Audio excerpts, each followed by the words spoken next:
Adam Schefter on Jen, Gabe, and Chewy is brought to you by Orthopedic Associates of Wisconsin. If you're looking for top-notch orthopedic care, OAW's team of doctors has been nominated for Milwaukee Magazine's Top Doctors. From sports injuries to joint replacements, their doctors are dedicated to providing personalized, compassionate care. You can experience the OAW difference, orthowisconsin.com.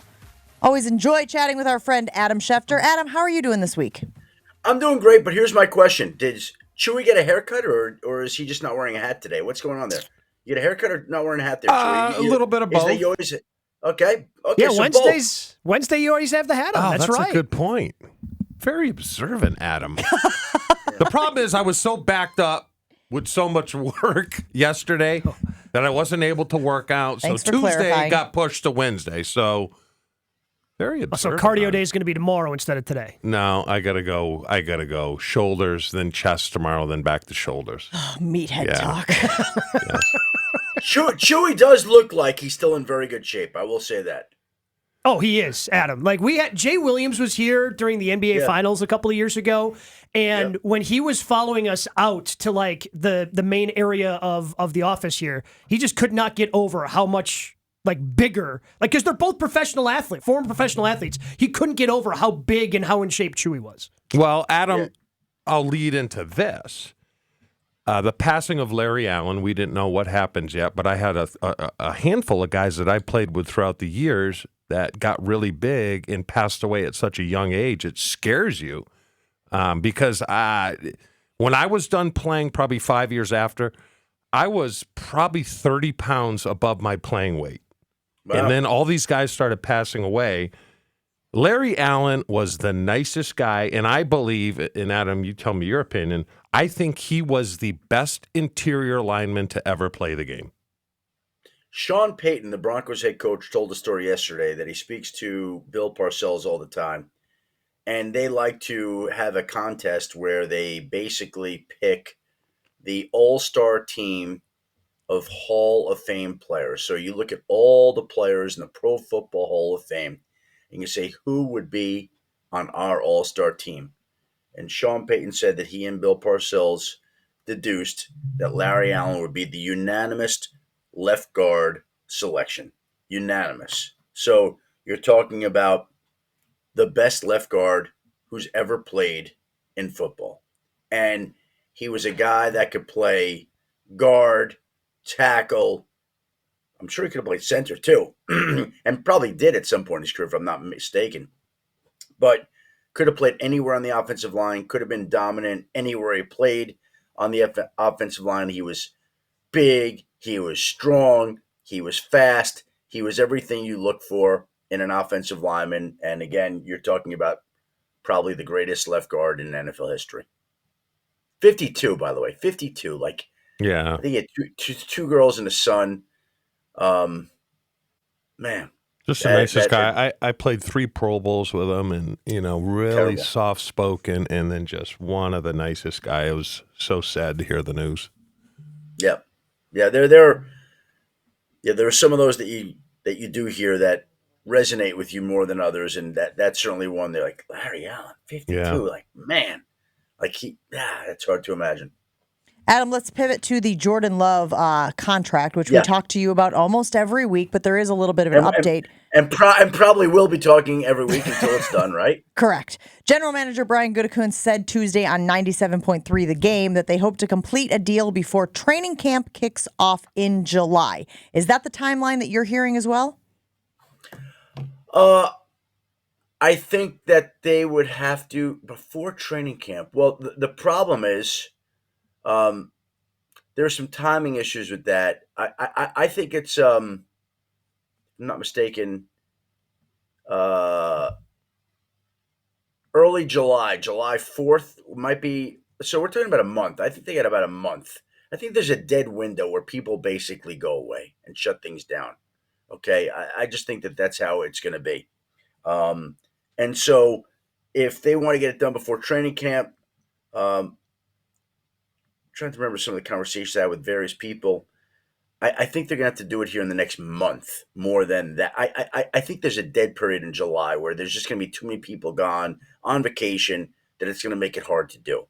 So to me, it's the next month. and then it's right before training camp. And again, what I say to that, Jen, is, okay, so if they don't get it done the first day of training camp, does it matter if they do it by the second or the third day really that much? No. Look, here's the deal.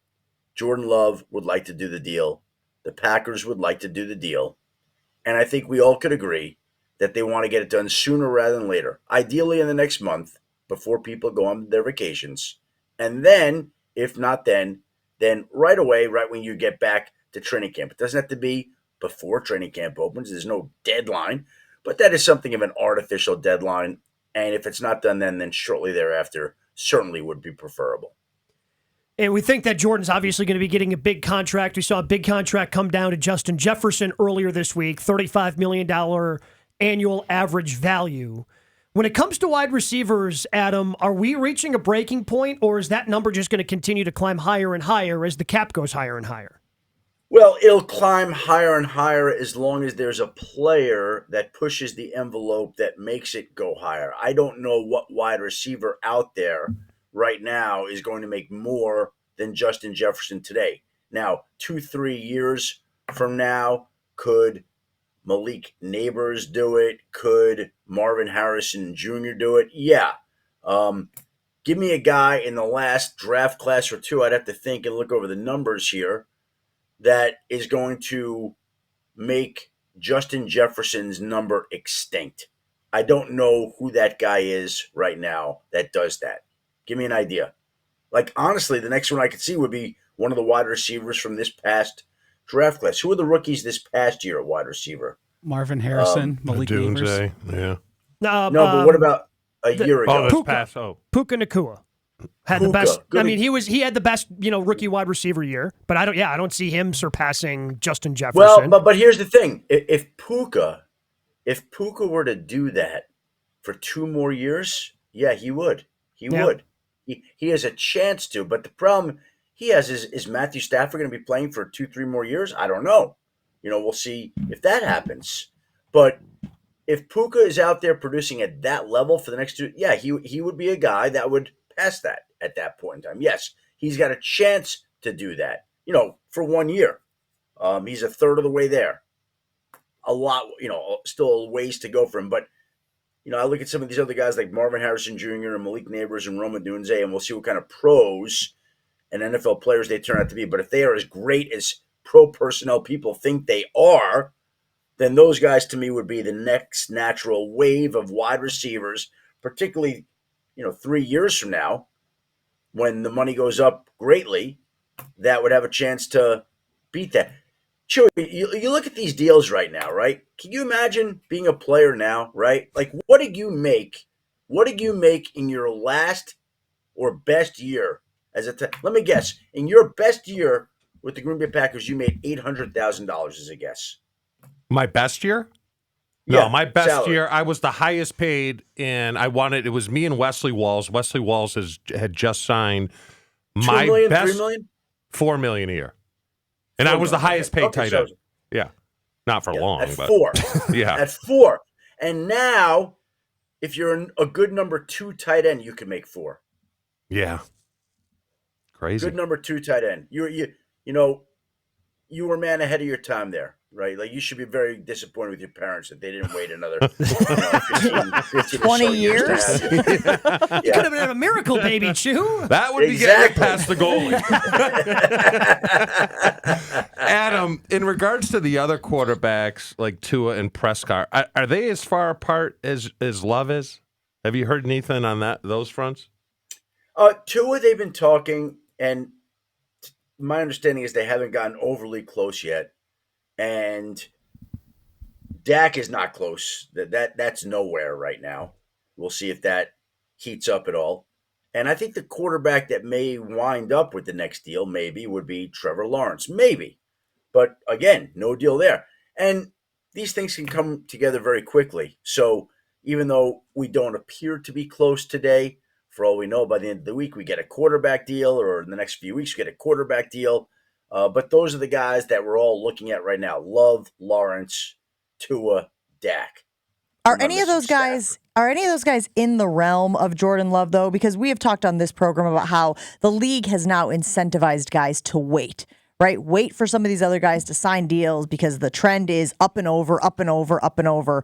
But you also have to be one of the top tier franchise quarterbacks out there. Are Trevor, Tua, and Dak, I guess Dak might be the exception, are any of them going to be in the money realm that Jordan Love is expected to be in? Well, I think Tua is arguing that he deserves to be. Absolutely. I think that he believes that. And Dak has more leverage than any quarterback. Dak is going to, if he gets a deal done with the Cowboys, crush them on a deal. Crush them because of the unique circumstances whereby he can become an unrestricted free agent next offseason, can't be tagged, can't be traded, can just leave. So if you're talking about a quarterback in the prime of his career that can just go, like the Packers can tag Jordan Love the next 2 years. So even though his contract is up, he's not technically free when the quarterback franchise tag is available to the franchise. So they can tag. The Cowboys cannot tag Dak.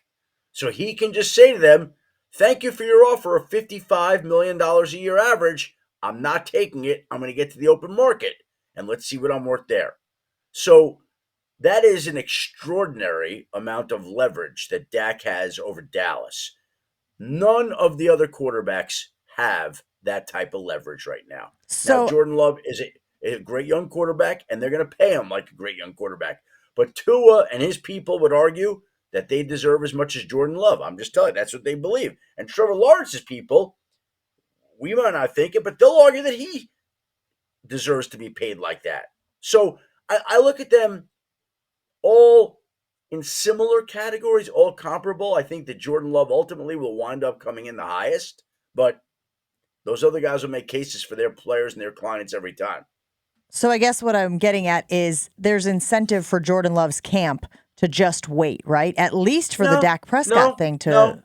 No, because the Dak deal may not get done till next offseason, right? It may not get done, and who knows if it's going to get done in Dallas. It may be getting done with the New York Giants. It may be getting done with the Washington Command. Well, they took Jaden Daniels, but it may be getting done. Like we could just go through. What if the Rams wanted to sign Dak Prescott? Matthew Stafford's retiring. What if we could just go through the list of teams that have a quarterback question. What if Aaron Rodgers plays one more year, retires, and the Jets need a quarterback and Dak is available, right? Like what would they pay him? So you could just do that for every team and have that exercise. And now, all of a sudden, you could see how the price on Dak would climb to a level that would be beyond his play. Because Dak's a really good quarterback, but he's going to be paid like an all-time quarterback. But Adam, do they still have 2 franchise tags on him? No, he cannot be tagged. And that's Why- why He put it in his contract. Oh, He's in really? his contract. Oh, yeah, his last contract, yeah. Wow. Dak is in a different category in my mind because of the unique circumstances surrounding his Again, if you're a quarterback and you're this close to free agency, hold on, let me just take a look here. I'm looking at okay. What is that book you just grabbed? What did you just grab? A record and fact book. So that the NFL puts out. So let's just say, okay, could you see logically? I'm going to give you teams right now. The Jets with Aaron Rodgers, like Dak destinations. Okay. New York. How about? Yeah, either New York, How really. what about Tennessee if Will Levis doesn't work out this year? Yeah. Yep. What about the Raiders? What would the Raiders pay for Dak? Quite a That's bit. 3, by the way. What would the Giants pay if it doesn't work out with Daniel Jones? How about the New Orleans Saints? Derek Carr. Mm-hmm. Dak's from that area. Oh my God, that would be great for him to go home. The Rams of Matthew Stafford. That's 6 teams right there. Okay, that's 6 teams without the season even being played, where you could say there's definitely a quarterback need.